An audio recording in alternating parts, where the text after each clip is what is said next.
right now. Cool. Hey everyone, welcome to the other segment of the interview portion for today. I'm joined here with Britney DiTocco, who was just on 2 weeks ago's episode. So this is for the special 20th episode, second interview of the episode. I'm very excited. So congratulations on your recent single Waves. I see I just checked it right before this interview. It's at like 13.3 thousand. Something like that.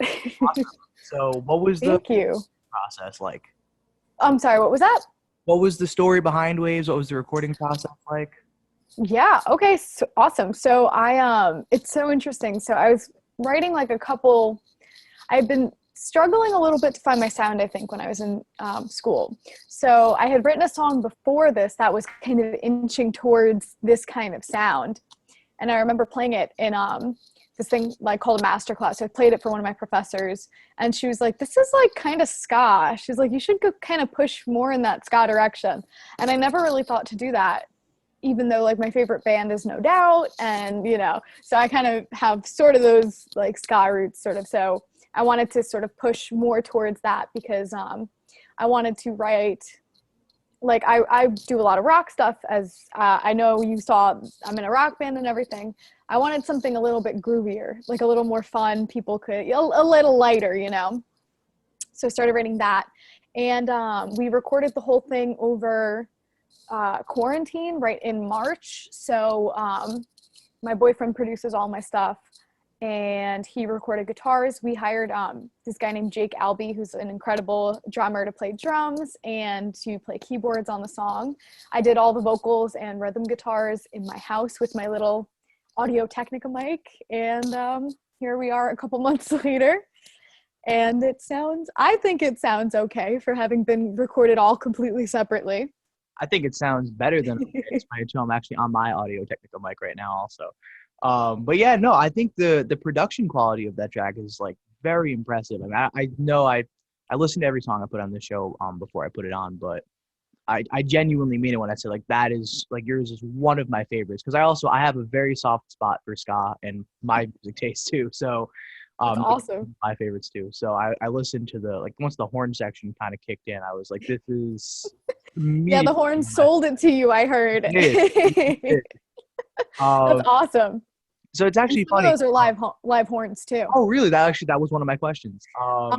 It's half and half. So it's like some of it's programmed and some of it's live tracked. And some of it's live. Yeah, we have a saxophone player named Ethan DeSantis. I can never pronounce his last name, who I went to college with. And Cooper Myers on trombone, which is also live, who I also went to Purchase with. And the rest is programmed. Awesome. That's so cool though. So you went to Purchase. Yes. You just graduated, right? I just graduated, yeah.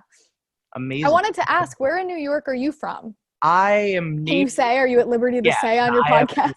I am. I'm native to Rockland County, New York, but okay. I go to school in Hayes University in Manhattan. Oh, right. I feel like you might have told me that already. I might have not. I say it like maybe not times, and I'm like, why do I say this? No one cares.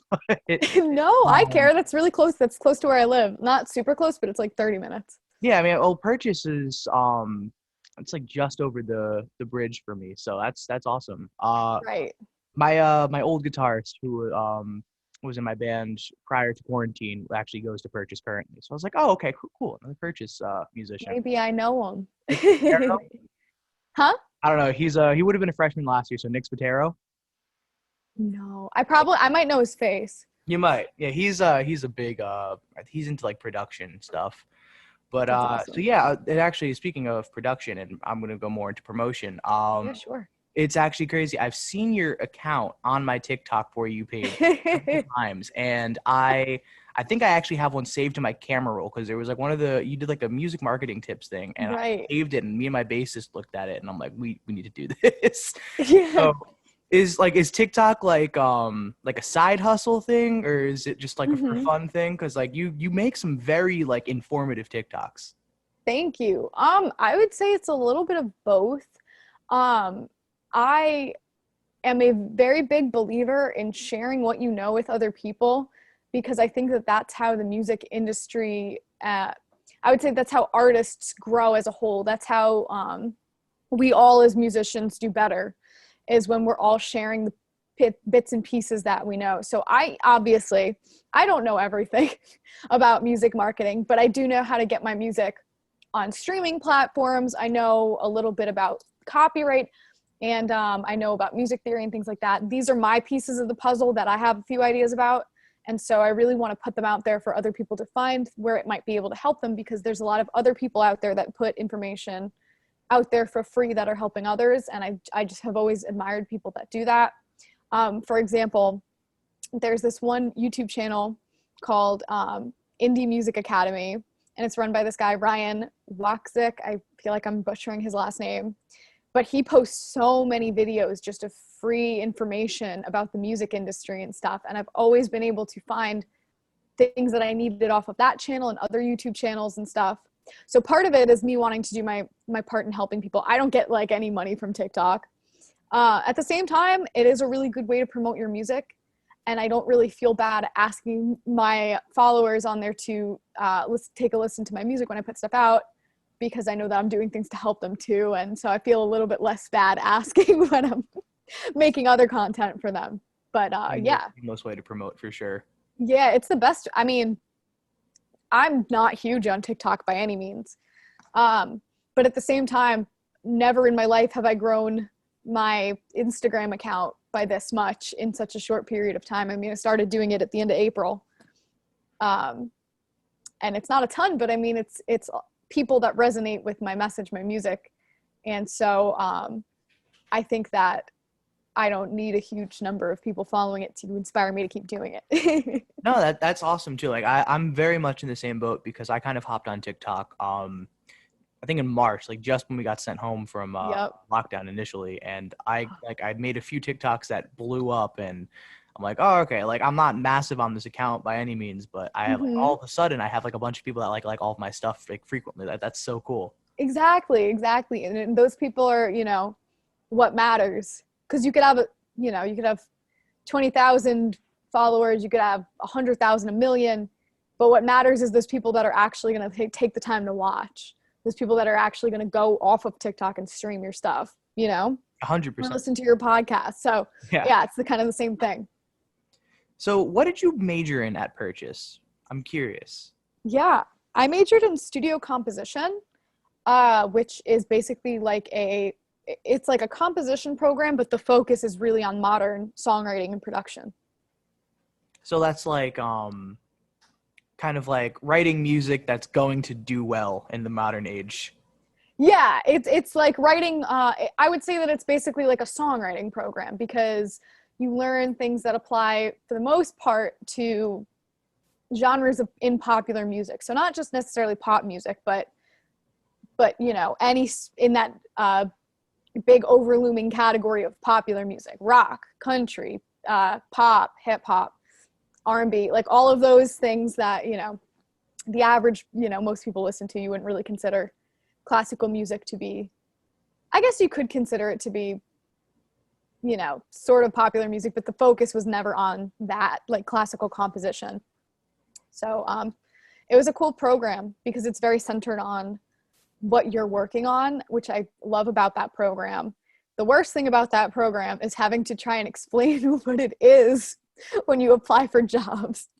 I can imagine that. I can't imagine how I'm going to apply for jobs in like 2 years saying that I was creative writing major in college.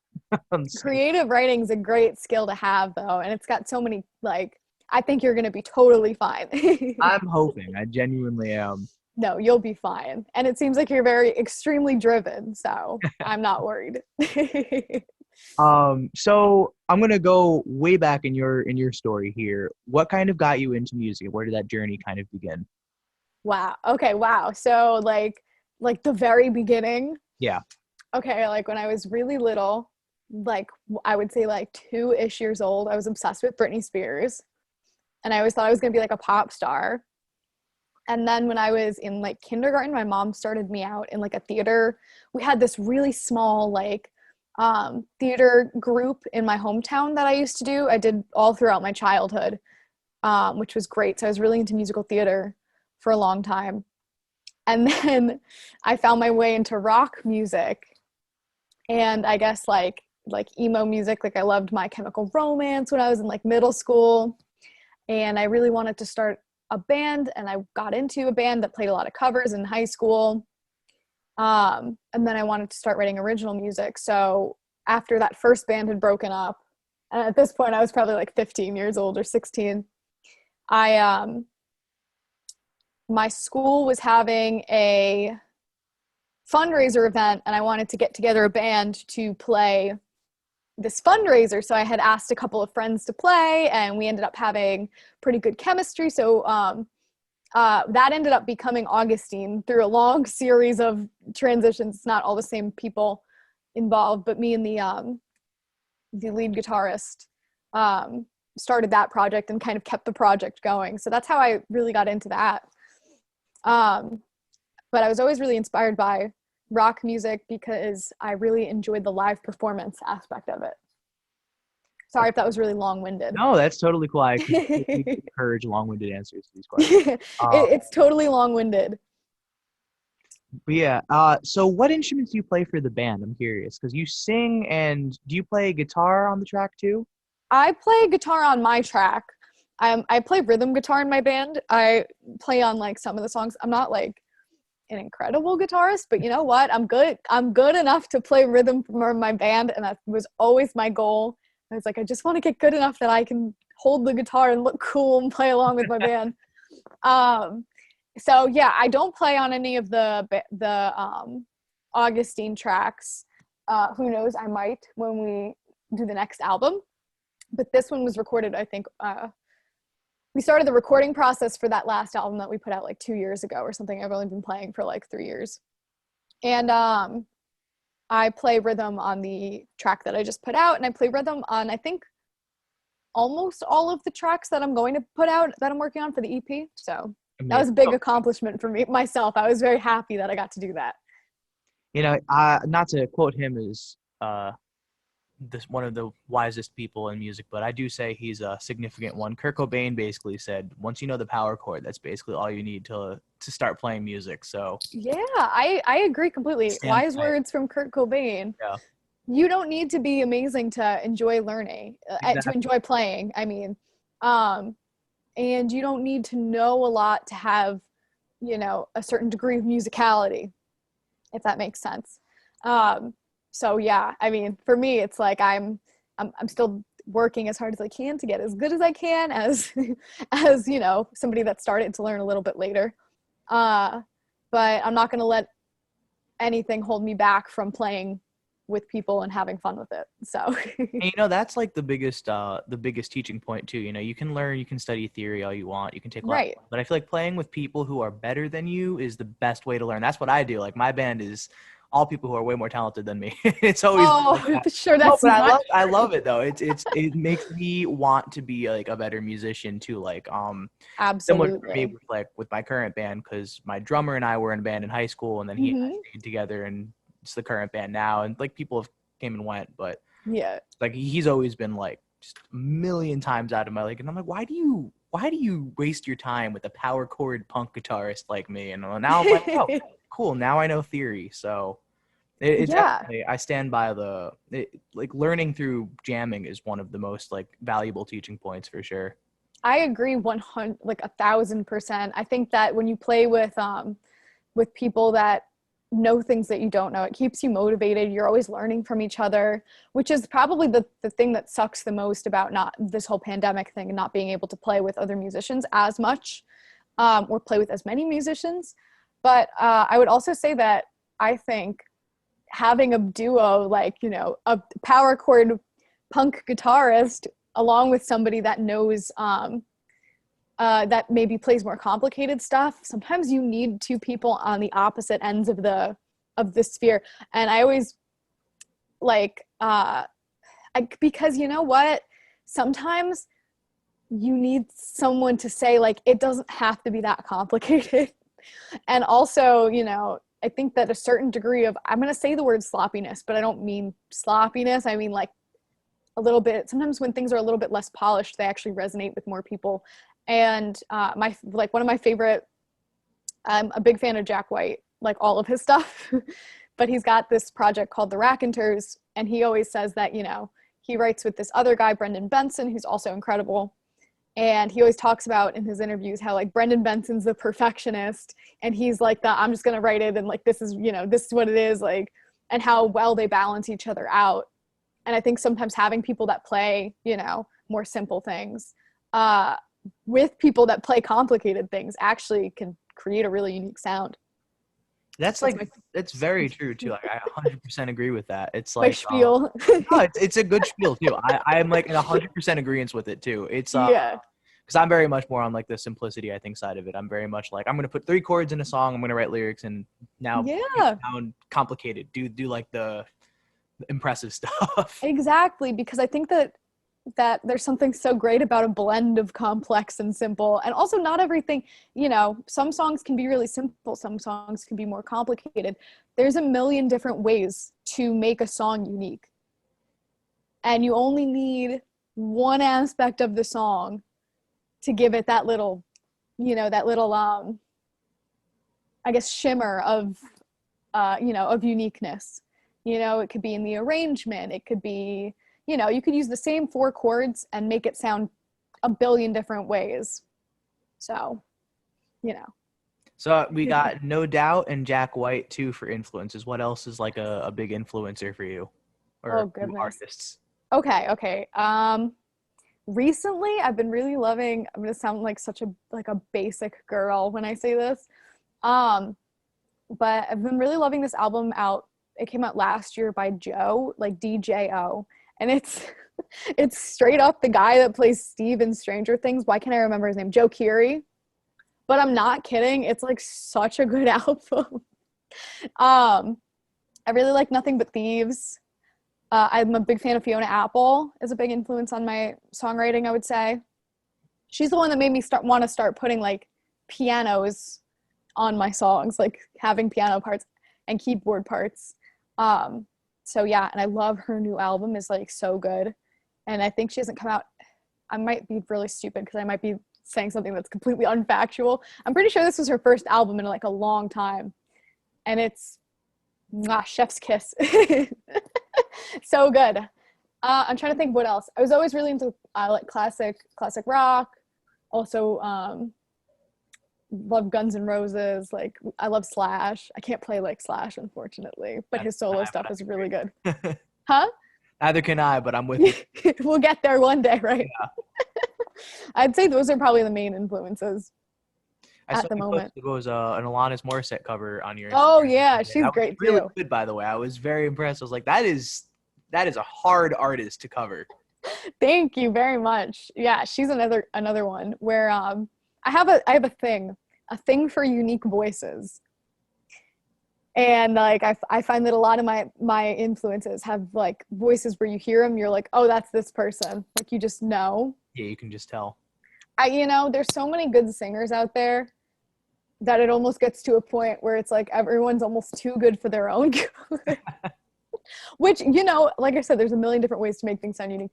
And a lot of like really, really technically good singers do have unique voices. I'm just generalizing. But me personally, like, there's nothing beats like Jack White's whiny voice. Like, I just freaking love it.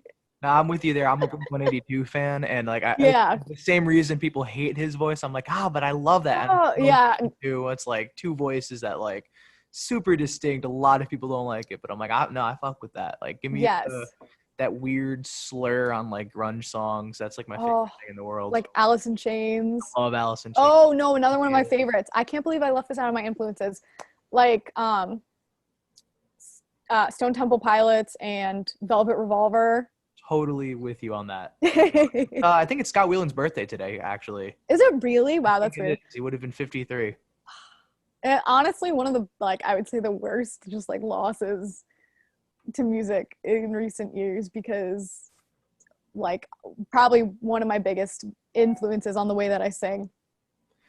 For me, it's the way that I like have always kind of been interested in like the glamour side, because I've always loved like a very unique style. I'm like, all right, I do not have style, but what I can do is I can wear corduroy pants like he did, and then I can pretend that that's cool.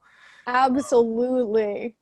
Yeah, It's hard as a girl because all these stupid rock and roll guys wearing no shirts all the time. It's not fair. it kills the style. No, Now I don't know how to dress because all of that. no, I have no one to look to. that's all, like it's tough too. No, 'Cause I'm just I feel kidding. like hey, you've got Gwen Stefani. Oh, for Yeah, sure. the No, intricate there's a million amazing women yeah, in rock. yeah, That dress incredibly. yeah. I'm just being stupid. But yeah, no. Gwen Stefani, definitely a fashion icon. I I'm feel too like lazy to yeah. dress like her though.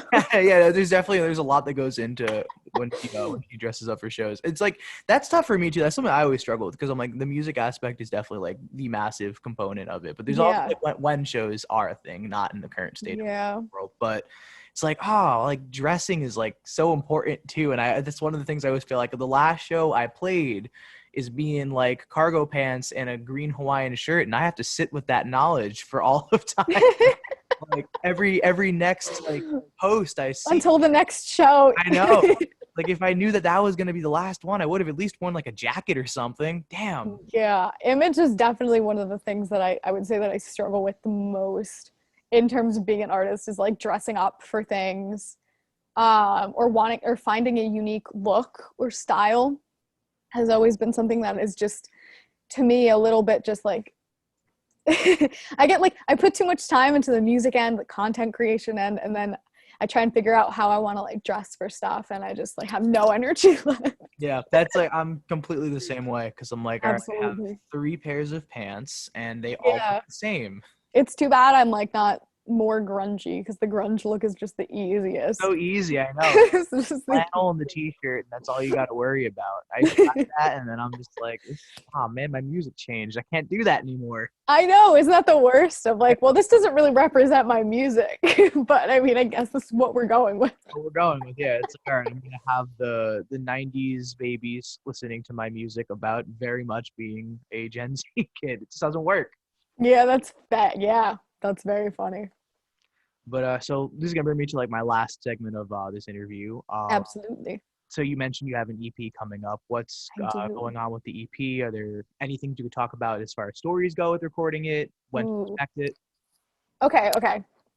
So we are in the mixing stages of this, and I don't like to announce the release dates until they are fully completed because if it is late, I don't want to look like an idiot. But new single can be expected most likely by the end of November for the second single. And then I think we're going to try and drop the EP sometime around Christmas time, like around the holiday season. Because I've got a couple of like nice moody tracks that fit that like post-holiday season depression from January to March. January to the end of March when it becomes spring or April. Which I think are like winter, because I'm the kind of person where I listen to the song and I'm like, is this a summer track? Is this a winter track? Like, Waves was a summer track. I was like, we gotta get this out. Like, but while it's still summer, the next one's very much like a fall track to me. And then I've got some like moody Fiona Apple-y sort of songs. I've got one song that's more of like a dirty rock song, like a sort of like more the Jack White direction. And I'm forgetting the song. And then I actually have one song that's kind of like more poppy, which will be kind of a fun experiment. And the second song that's coming out, I'm trying to think if there's any like really interesting stories. But the next song that's coming out, I would say that I definitely relate to, like, it feels the most genuine to me and something that I have like personally like struggled with out of the songs that I've written because it's about being a people pleaser. And I think a lot of people are really going to relate to the song and the lyrics, but it also tells it in sort of a, you know, not a fun way, but definitely a lighter way, you know? So I'm really excited to put that song out. And I'm excited to put the EP out whenever it's done. We're going to start the marketing campaign for it, and then it'll be out. And I can't wait to get them out because I want to start working on more stuff. I get that completely. It's like finish one project so you can start working on the next one. That's like 100%. Exactly. When you say the promoting like process, like what is the promoting process for you when you're releasing music? Well, I actually, so this is kind of new for me because what it used to be with my band is we just put the music out. And I think that from now on, we're going to try and market things a little bit better. Because at this point, you know, I was like, okay, I'm like going to be 23 in January. So, you know, I'm like not a little kid anymore or anything, even though I still feel like a kid. Now is the time where it's like now or never. Obviously, like, I'm not saying something's going to happen overnight because that's not how it works. But what I mean is now is the time that I have to take it seriously. If I'm not going to give this what I can, everything I can give to this within the next couple of years, you know, inevitably you gain more responsibilities and it gets harder to do these things. So for me, I'm going to be trying to focus on building my email list and we're going to try and set up, we're going to start marketing it a month before. I actually got this little 1 month release plan from the guy who does the YouTube videos that I shouted out earlier in the episode. So this one is going to be a lot of sending out emails and posting on social media little snippets of the journey of us working on the song, getting it ready for everybody, sharing the story about how the song was written. Actually, I will give you a story about how the song was written. It's actually a chord progression that I snatched from a Debussy song, and I, you know, just played it completely differently.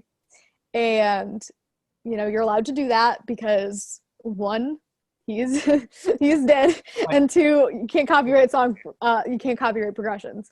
Yeah, quite dead before copyright was even a thing too, I'd imagine. Yeah, yeah. So I think I'm safe on that one. But it just goes to show you, like I said earlier, you can take the same chords and make a completely different song. So I used his chords as a jumping off point. So the chord progression is kind of wacky, which is exciting about this song. And I keep it simple, you know, I'm playing open chords on the guitar. But the root movement is kind of funky. So that'll be really fun. But yeah, we're just going to try and post about it as much as possible. And I'm going to probably do some paid promotions on Instagram and on, I guess, I don't even know if you can do paid. Can you do paid promotion on TikTok? I should probably figure that out. I didn't do that for my last one. That would be an awesome market to tap into. That would be. I don't know if it's a thing or not, but definitely like YouTube, Facebook, Instagram, trying to set some money aside. We might try and do some kind of video, either a music video or just a video of us playing it. So just try and create, our plan is to try and create as much content as we can related to this release to kind of drum up some excitement for it instead of just dropping it as soon as it's done. That's also the crutch of my career too. I do the exact same thing where it's like I just drop it and it's like, oh, no one's listening to it. We should do promotion. No, exactly. Yeah, I think we're also going to try and do a release party, like a Zoom release party whenever it comes out. So that'll be fun. And that way we'll at least have whoever signs up for the Zoom party will be listening to it. There you go. There's your email list too. Exactly. Yeah, we're going to try. I've been sleeping on email lists for so long. It's time to get the email list together. Awesome. And that's just about all the questions that I have. So thank you so much for doing this interview. Yeah, thank you so much. Can I just say that, like, I absolutely love the vibes. You always have such positive vibes in your podcast. And it's a very nice thing that you do to highlight local musicians and up and coming artists. Thank you so much. And everyone appreciates it, I'm sure. I appreciate it. I don't mean to speak for everyone you've ever interviewed or played. That's my first compliment, I think, on the show. Oh, really? No, for real. Like, very seriously, like, such just positive vibes. And that's what we need in a time like this, is just this positivity. And it does not go unnoticed or unappreciated. So thank you. I'm glad you say that, and thank you so much for being here. This once again is Britney DiTocco. Be sure to listen to her recent single Waves and be on the alert for her new upcoming music coming at the end of November, you said? Yes. Awesome. I'm shooting for Black Friday. Black Friday, awesome. Right? That's the rough date. But that you didn't hear. That's the Yeah, I get it. You didn't hear it from me. That's the leak. That's the leak date. The leak date. Thank you so much again. Thank you.